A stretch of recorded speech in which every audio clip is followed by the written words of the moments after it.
The night a boxing icon challenged rock royalty to a live dance battle, primetime television nearly exploded. October 15th, 1969.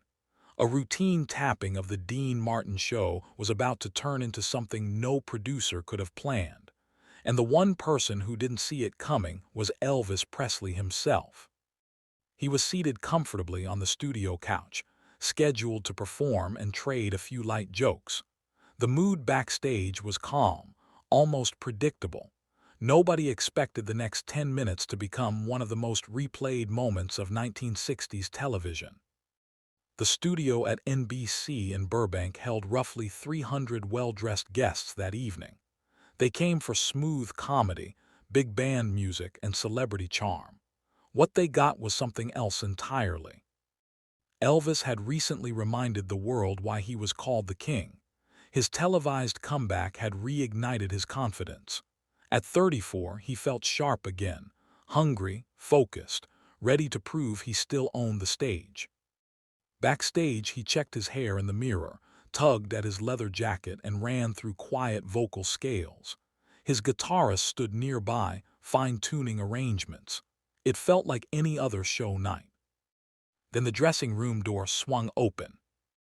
In walked Muhammad Ali, heavyweight champion, 27 years old, radiating energy. He didn't just enter a room, he took it over. Ali grinned, pointed straight at Elvis, and said, "I hear you can move, King, but can you float like a butterfly?" The room froze for half a second. Elvis blinked, then slowly smiled. "Only if you can shake a leg, champ." And just like that, the spark was lit. Word spread quickly through the backstage corridors. Crew members leaned in. Makeup artists paused mid-brush. Even producers drifted closer, sensing something unpredictable in the air. Ali began shadowboxing playfully, dancing on his toes, throwing mock jabs at the air. Elvis responded with a hip swivel and a sharp foot slide across the floor. Laughter erupted. But this wasn't just joking around. Two of the biggest icons in America stood face to face, one ruling the boxing ring, the other ruling the stage. Pride was involved now. Ali bounced closer. "Show me what you got, King." Elvis stepped forward. He snapped his fingers, gave a quick spin, and launched into a burst of footwork that felt half karate, half rock and roll rhythm. His boots struck the floor in time with an imaginary beat. Ali answered immediately. Fast feet, lightning shuffle, shoulders rolling like he was dodging invisible punches. The crew started clapping. Someone shouted, "Take it to the stage." Moments later, what was meant to be a casual guest appearance turned into a spontaneous showdown under studio lights. The audience sensed something unusual. Applause began before anyone even understood why. Dean Martin leaned back in his chair, drink in hand, grinning as if he knew history was unfolding in front of him. Elvis stepped to center stage first. He struck a pose, chin tilted slightly down, eyes burning with playful intensity.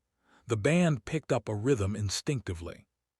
He moved, hips swinging, legs snapping, shoulders rolling with that unmistakable swagger that had once shocked a nation. The crowd roared. Ali wasn't intimidated. He stepped forward, bouncing on the balls of his feet, shadowboxing in rhythm with the music. He ducked, weaved, spun, and flashed that famous grin. Then he danced.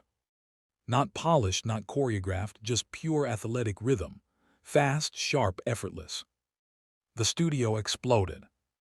For nearly 3 minutes, the two legends traded moves, Elvis with musical flair, Ali with athletic grace. Each time one raised the bar, the other answered. It wasn't about winning, it was about presence. And both men had it in abundance. At one point, Elvis leaned in close and whispered something no microphone caught. Ali burst out laughing mid-shuffle. Dean Martin finally stepped between them, pretending to referee, raising both their arms like prize-fighters after a draw. The applause wouldn't stop.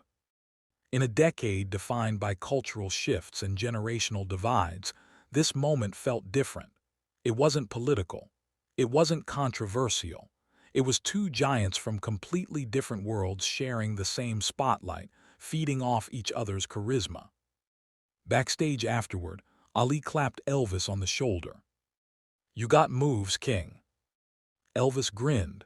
"You're not so bad yourself, champ." They posed for photos, smiling, relaxed, competitors only for a moment, friends the next. Years later, people would remember the heavyweight fights. They would remember the comeback concerts.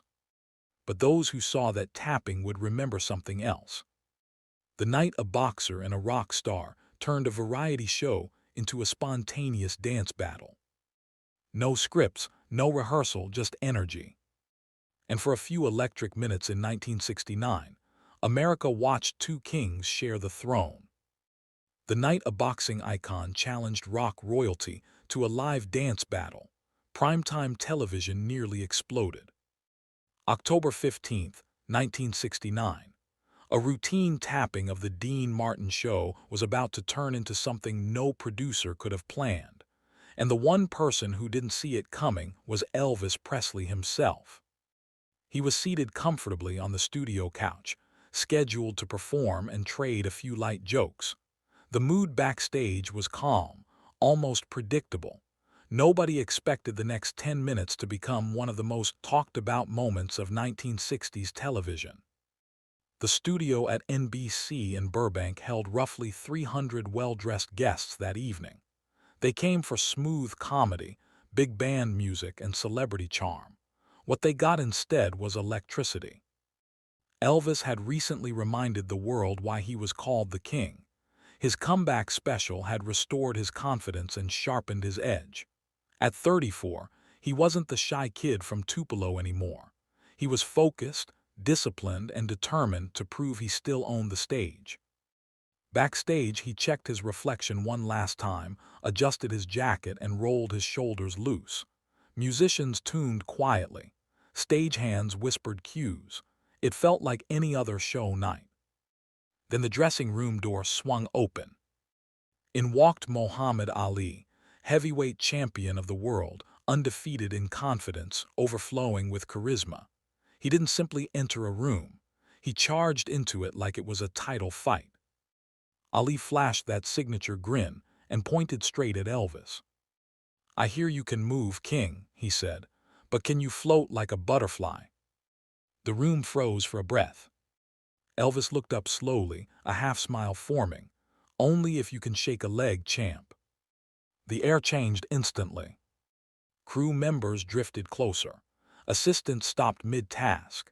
Even producers sensed something unpredictable building between two of the biggest icons in America. Ali began bouncing lightly on his toes, throwing playful jabs into the air. His feet were quick, rhythmic, almost musical. He moved like he was dodging invisible punches. Elvis answered with a sharp pivot and a smooth slide across the floor. His hips snapped into motion, controlled and confident. The grin on his face said he was enjoying this. Laughter erupted, applause followed. But it wasn't just a joke anymore. Pride had entered the room. Ali leaned closer. "Show me what you got." Elvis stepped forward. He clapped once, spun lightly, and unleashed a burst of footwork, half rock and roll, half martial arts precision. His boots tapped in crisp rhythm against the floor. Ali matched him immediately, faster foot shuffle, shoulder feints, quick turns. He blended boxing footwork with playful dance, turning defense into rhythm. Someone from the crew shouted, "Take it to the stage." And somehow, within minutes, what was meant to be a casual guest appearance transformed into a spontaneous showdown under the studio lights. The audience sensed something different the moment both men walked out together. The applause started early, rising before anyone understood what they were about to witness. Dean Martin leaned back in his chair, drink in hand, eyes sparkling with amusement. He didn't interrupt. He let it unfold. Elvis took center stage first. He struck a dramatic pose, chin lowered, eyes intense. The band instinctively found a groove. He moved. hips swinging with controlled power, shoulders rolling in rhythm, legs snapping sharply in time. Every step carried years of stage mastery. The crowd roared.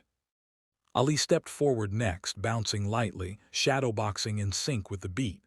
He ducked, weaved, spun, and pivoted. His footwork was lightning fast, almost too quick for the eye to follow. Then he added flair, tiny shuffles, playful spins, exaggerated dodges that turned boxing into dance. The audience exploded with laughter and applause. For nearly 5 minutes, they traded moves.